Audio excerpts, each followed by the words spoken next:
Hello to all CENIMASTER lovers. Hope you enjoy watching. Let's get started. Our film begins with Casey, a news editor, going to visit an old lady, Mrs. McQueen, in a cafe. Casey tells her she is working on writing a documentary series called The Lady Who Led, which is about women who became role models by proving themselves significantly in the job market and are considered examples of success. She writes about all the problems and challenges they faced during the 1950s and 1960s. When she read about her, she found out that she worked at London Diamond, the world's leading diamond company. But in the 50s, the company was all men, and it was rare for a woman to prove herself among them. Still, McQueen was the only one who reached the position of company manager. For that reason, Casey wants to know her story. McQueen takes out a box with her diamond, weighing 168 carats, which is very rare and unique. She easily confesses to Casey that she stole it from London Diamond. Then McQueen begins to tell her story, which started in 1960. She was working at London Diamond and managed to prove herself among all the men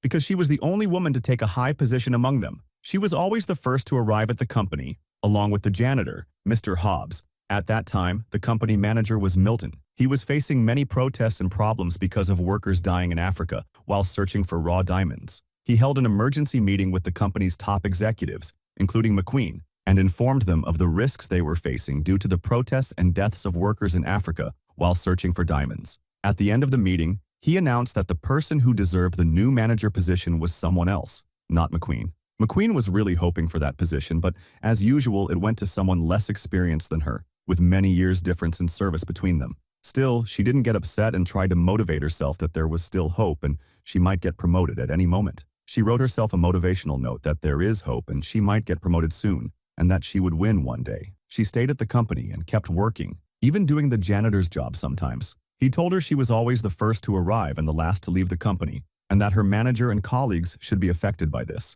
One day, she went to Milton and proposed a suggestion regarding Russian clients at the bank to cancel their contract publicly but keep working with them secretly to calm public opinion. Milton liked the idea and considered it. The next day, McQueen put the motivational note she wrote to herself in an envelope. When she opened it, a cinema ticket fell out, with a note saying she would never win. Curious to know who wrote it, she went to the cinema and entered with her ticket, finding Hobbs waiting for her in disguise. He assured her he didn't want anything from her, just to make her a simple offer she could accept or refuse. When she sat with him, she told him it wasn't normal for someone to search employees' desks and read their notes. He asked her what she wanted from the company, since her promotion had been canceled 6 times in the last 3 years and always went to someone less competent than her, just because she was a woman. He told her that at the end of her career she would be fired, which he heard from management. No one cared about an old janitor cleaning offices beside them, so they spoke freely around him, and he knew all the company's secrets and was sure of what he said. She would be fired because her suggestion regarding the Russians would be implemented, but only management would know about it, and anyone else who found out would be fired immediately. Hobbs assured her she wasn't obliged to cooperate, and if she wanted to leave, she could. They would meet again soon. McQueen kept thinking about Hobbs' words until she went to her second job and searched Milton's secretary's drawer for any file about her. She found a termination letter from the company.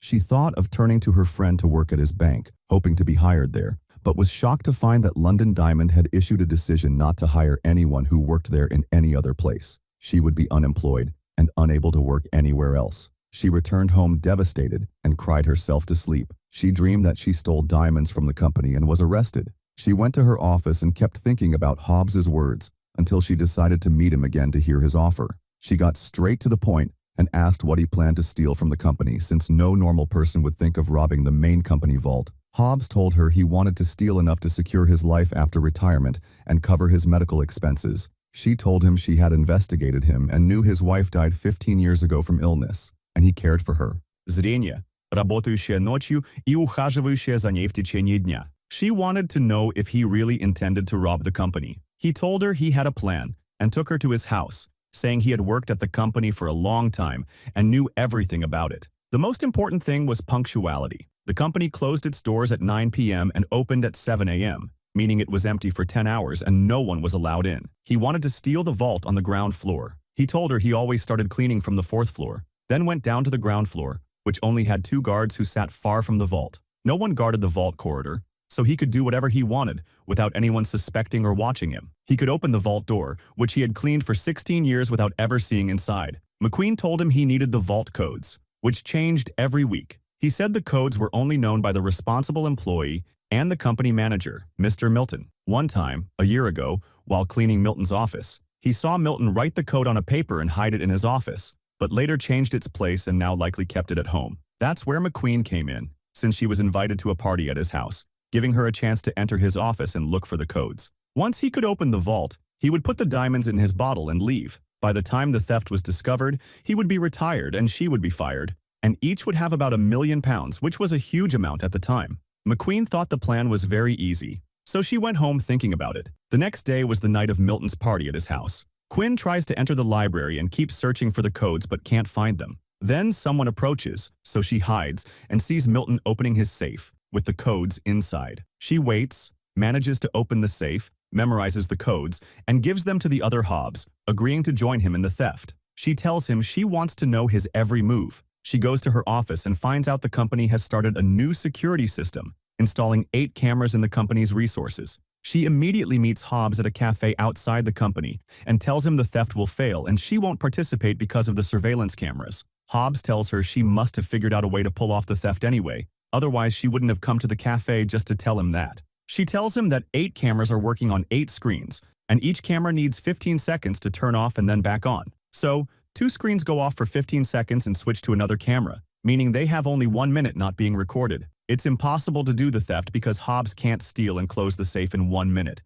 He assures her he can. Hobbs starts preparing his plan, and at night, when he intends to start the operation, he goes to the camera room to time the camera switch, which gives him 1 minute to move. Then he heads to the vault corridor, waits for the minute to start, runs to the vault door, opens it, goes inside, and finds a huge amount of diamonds. He has his bottle ready to put the diamonds in, times himself, and leaves without being seen by the camera. The theft succeeds. In the morning, when Quinn arrives at work, she stands at the company's entrance to see if Hobbs will come out. He does, but before he leaves, a security guard calls him for an urgent matter, which turns out to be just a problem in the bathroom. Hobbs leaves the company relaxed, with the bottle in his hand, greets Quinn as he leaves, gets home safely, and pours out the bottle. But no diamonds come out. Meanwhile, there's strange activity in the company. The vault manager goes to the bathroom to see Quinn and tells her they need her urgently for something. No one else knows what she's about to see because it's a secret. Quinn enters the vault for the first time and finds not a single diamond left. Everything was stolen. She is shocked, not believing how Hobbs managed to steal the entire amount when he was only supposed to take a small portion in his bottle. The investigation begins. The vault manager is the most knowledgeable about its security system. There's only one way to the vault, the elevator. There are no tunnels in the ground, only 3 small ventilation ducts, and the floor is protected by cement, marble, and steel. The vault contained 2 tons of diamonds, now gone. The investigator in charge is Finch, who starts questioning all employees. He meets with Hobbs, but gets nothing from him, as there is no evidence against anyone. It's just a routine investigation with no results. Quinn becomes obsessed, wanting to know how the theft happened. She meets with Finch in a cafe to ask him to explain. He tells her she'll find out everything at the right time and leaves her. A mysterious person contacts Milton, the company director, demanding £100 million in exchange for the diamond's return. The investigation continues with the staff, and Finch goes to Quinn's office to question her. He notices her nervousness and trembling hands, sensing something is wrong, and ends the interview. Quinn immediately goes to her boss and asks to help with the investigation because she fears losing her job if the company shuts down. He agrees and lets her join the investigation team, keeping her close. The head of security, Mr. Sinclair, the company's biggest asset, is suspicious that the director himself stole the diamonds and wants both the insurance money and the diamonds for himself. They're waiting for any evidence against anyone, as they don't have the money to pay the demanded ransom. Quinn goes to meet Hobbs in a secret place, asking him again about the theft method. She says his way of stealing left him unable to use or sell the diamonds, because as soon as they appear anywhere, everyone will know they belong to London Diamond. He tells her that's why he asked for a ransom in exchange for returning the diamonds. Knowing they have no money and can't pay, she's terrified of being caught and imprisoned. She tries to make a deal, the diamonds in exchange for his silence and not reporting them. Hobbs refuses, so she says she'll find out herself how he got the diamonds out and will discover their location on her own. She enters into a rivalry with Hobbs out of fear, staying up late in her office, studying the vault's plans and design for any loophole. She's asked to help interrogate one of the company's workers. She records the whole conversation, tries to provoke him as much as possible, but he remains calm until he leaves the room, saying the interview is over. Quinn says they took her fingerprints, and she's afraid she left them somewhere while trying to steal the codes from her manager. He reassures her, saying he doesn't want to implicate her in any way. Milton, the company director, tries to raise the ransom money by any means. The press learns of the incident and starts reporting it, which exposes the company. When Milton sees the press at his company, he faints from exhaustion and is immediately taken to the hospital. Finch takes Quinn to the company cafe and asks her how she stole the vault, given how secure it was. Quinn tells him not to try to trick her, because if he had even one piece of evidence, he would have arrested her already. Besides, she didn't do anything to be arrested for. News arrives of Milton's illness and hospitalization, so Finch leaves immediately. Quinn goes to the bathroom, so anxious that her ring falls into the sink. She unscrews the pipe to retrieve her ring and finds a diamond inside. She realizes how Hobbs smuggled out the diamonds.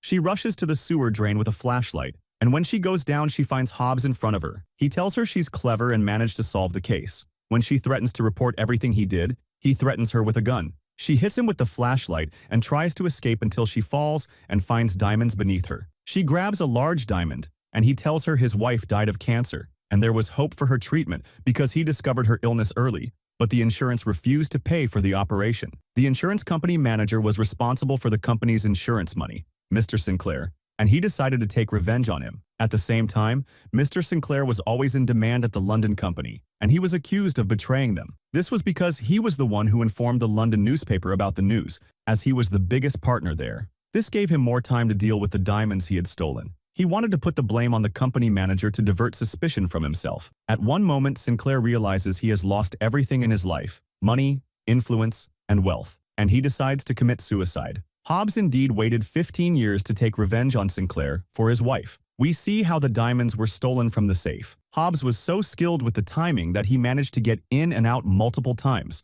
transferring all the diamonds into his car over several trips until the last diamond was taken from the safe. He threw them all into the sewers so they would reach the place he had designated and began retrieving them all. But only one diamond appeared in the bathroom when he was summoned. He decided it would be a message to the authorities that they would get the diamonds if they paid the ransom. The company did indeed pay the full ransom, and it was transferred to an unknown bank account whose owner they could not identify. Hobbs tells Quinn to try to live her life and enjoy it. He shows her that the gun has no bullets and leaves her. Quinn sees the diamond next to her, so she immediately calls the police, and she has a large jewel in her possession. Finch thanks her for her help and returns all the diamonds to the safe again. They allow the press to photograph the safe and the diamonds to prove their strength in the market and that they were not robbed. Thanks to Quinn's efforts, she gets promoted and becomes a manager at the company. The company continues with Milton's son, and its success carries on. Hobbs completely disappears without anyone knowing where he went. A month after Quinn's promotion, she is ignored again by the company, so she resigns and decides to live her life. And that is Quinn's whole story, as told by Casey, the news editor. Casey asks her about the money and Hobbs. She tells her that there has been no news about him. But after a while, she finds a letter from a Swiss bank, opening an account in her name with £100 million in it. That was the money paid as Hobbs' ransom. And apparently, he didn't take anything for himself. At that moment, she decided to change her life and the lives of others. She gives Casey the story of her life after she got the money, how she changed the world and donated a lot to all charitable places, and helped discover cures for diseases, especially cancer. She kept spending the money for 40 years until she spent the last part of it. If you enjoyed the video, don't forget to subscribe to the channel and hit the notification bell to get more new videos.